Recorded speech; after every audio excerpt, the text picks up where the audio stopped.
Section course on this practical prescription. My topic will be correction of anisometropia and astigmatism. And the studies have shown that this anisometropia can lead to amblyopia. And if the amblyopia occurs in about 2 to 4% of the population, then this anisometropia is responsible for about 30 to 40% of the cases. So we must keep in mind that whenever there is a difference in the refractive error of two eyes, that how to tackle this problem. And a child with anisometropia or amblyopia could also present with a squint. So sometimes we have to see that this eye which is squinting doesn't have the refractive error. What amount of magnification the eye can tolerate, or the difference in the two eyes of magnification which can be well tolerated, is around 3 to 5%.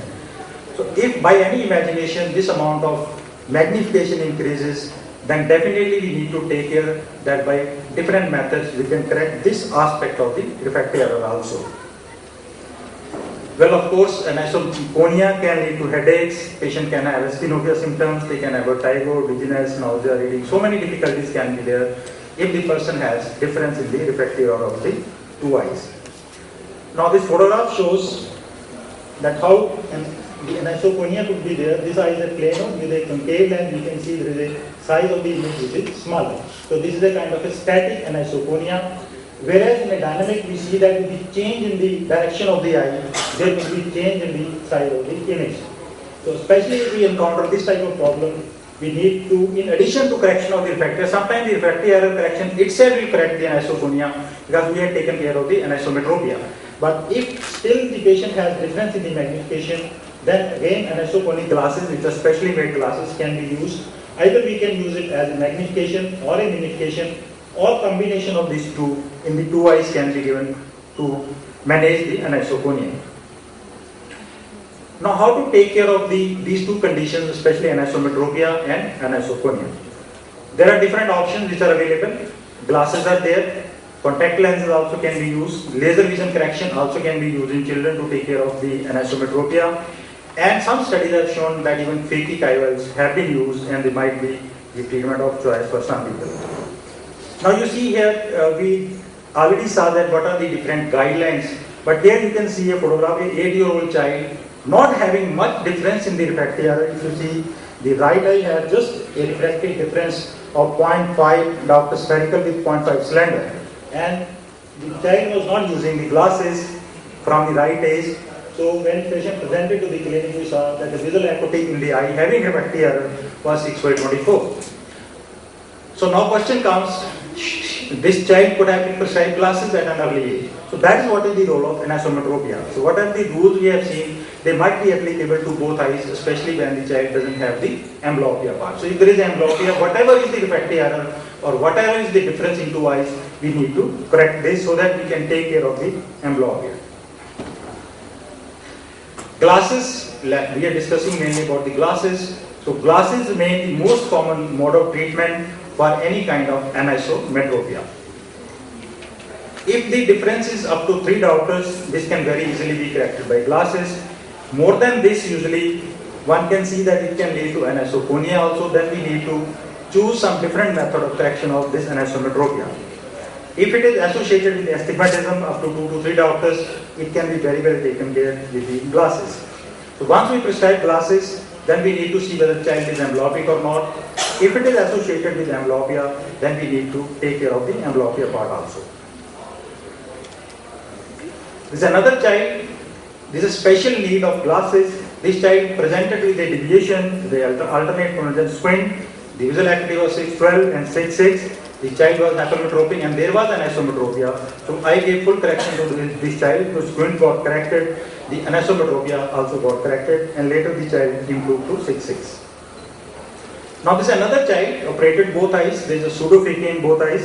So if you see the difference in the refractive error of the right eye, so there is a 5 diopters of astigmatism in this eye. And with this 5 diopters, if I give glasses, they just improve it to 6/24. So such a child, we need to think of some other option like the use of contact lenses. So contact lenses can be prescribed if we find that the amount of anisometropia in a child is exceeding 3 diopters. Because up to 3 diopters we saw can easily be corrected by glasses. More than this will lead to problem. So contact lens can definitely be thought of if we are having this problem of astigmatism which is more than 3 diopters, or there is an anisotropia of more than 3 diopters. Same is true for unilateral high myopia. Sometimes we see that one eye is very highly myopic, cannot be corrected by glasses, so that's why one can give contact lens to the highly myopic eye. Sometimes we can use PM in children. The use of soft lenses, PMM lenses or gas permeable lenses is of consideration. We can see how the parental motivation is, what type of lens they can choose. If they have high astigmatism, then one can think of using toric contact lenses. Like these are contact lenses which can be used safely, and if you have to choose toric lens, they have to be specially designed so that they can correct the astigmatism. Now coming to the laser vision correction. The laser vision correction in children, normally we will not think of. But there could be a special situations where one could think of correcting the refractive error by means of laser in a child's eye. Normally, if we think of an adult, we usually prescribe laser or LASIK surgery when the refractive error in the eye has stabilized. But here we know we are talking of a child where the visual acuity, the refractive error has not yet stabilized, but still we are thinking of laser surgery for the correction of the anisometropia. Many parents will not be motivated that child should be using glasses. So if we give them the option of laser vision, they might agree to this. So if the child is not able to use glasses, or there is a intolerance to the contact lens, the child is not using the patching which is required for treatment of amblyopia, those are the cases one can think of using laser vision correction for the anisometropia. Or certain other conditions which have neurobehavioral disorders, non-compliant with glasses or contact lenses, that is the situation where one could think of using the laser. Laser like LASIK, PRK can be done in one eye because we are talking of anisometropia. So idea of using laser is that you reduce the difference in the refractive error of 2 eyes. So if there is a more than 3, we try to bring it less than 3 diopters, the spherical equivalent of 2 eyes. The idea is so that whatever residual refractive error is there, that can be corrected by means of glasses. So idea is to reduce the level of the anisometropia in 2 eyes. So the candidates could be those who are having high myopia in both the eyes and there is an anisometropia, or a child who is hypermetropic having deviation or having amblyopia, so they could be considered for the laser vision correction, or if there is a high amount of astigmatism. Because astigmatism we saw with glasses we can correct up to 3 diopters, contact lenses we can use. So if the child is not able to use contact lens or there is an intolerance to contact lens, so they could be the candidates for the laser vision correction. So what is the ideal age? The ideal age should be that when we can definitely see the amount of the refractive error in the eye. So once we know how much is the difference in the refractive error of the 2 eyes, so usually by the age of 3 years, we will know how the child is behaving, is there any development of any amblyopia, development of any deviation. So those candidates we can consider for the laser vision correction. It has been seen that best corrected visual acuity even will improve once they are corrected with the laser. But laser we know is not very safe in children. The 2 major problems have been noticed. One is corneal haze, which takes time to disappear, and regression. So whatever amount of refractive error has been corrected, it tends to regress by time. So these are 2 major problems which can be seen in patients who have the anisometropia. There are different studies are available on the laser vision correction. One is by Amar Agarwal. He did laser vision correction on 40 children in the age group even 1 to 6 years. So he has chosen even a younger child to do the laser vision correction. They found that by using laser vision, even the best corrected visual acuity showed some improvement. So if the visual acuity correction was modified 70 before the laser, which are available in the market, and they can be used either in the anterior chamber, on the iris fixation, or in the posterior chamber. Astigmatism. Dr. Brad mentioned about the astigmatism, and he has given us guidelines that what amount of astigmatism can be corrected and how it should be corrected. We again saw that glasses are the mainstay of treatment. If it exceeds about 3 diopters, then contact lenses can be used, or toric contact lenses can be used, or laser vision or corticoids could be the next modality available which could be used for correcting this astigmatism. Now why we are all discussing about this anisometropia and correction of refractive error in children. It is basically because of the amblyopia.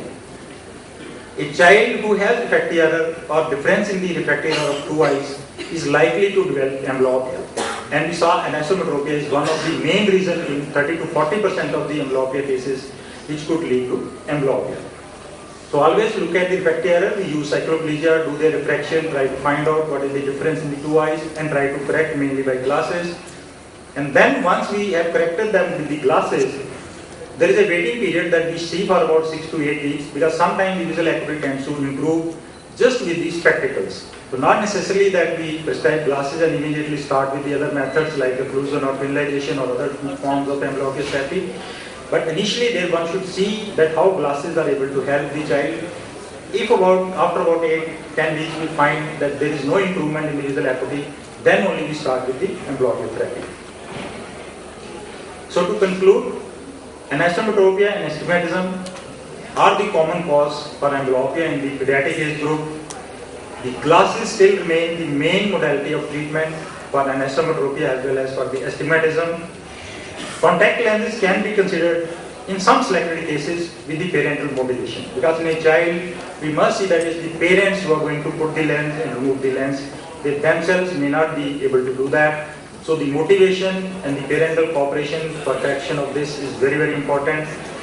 Again, laser vision can be considered an option in some cases, a few selected cases where we find that the compliance with the glasses, with the contact lens is not there, parents are not fully motivated. So to give a permanent remedy to this refractory error, one could consider that okay, let us do a laser, but keep in mind that lasers will always be a problem, corneal haze, and always there will be some amount of regression. So it doesn't mean that child will be free of the spectacles, because once you advise them laser, they will always think that my child will be free from the spectacles.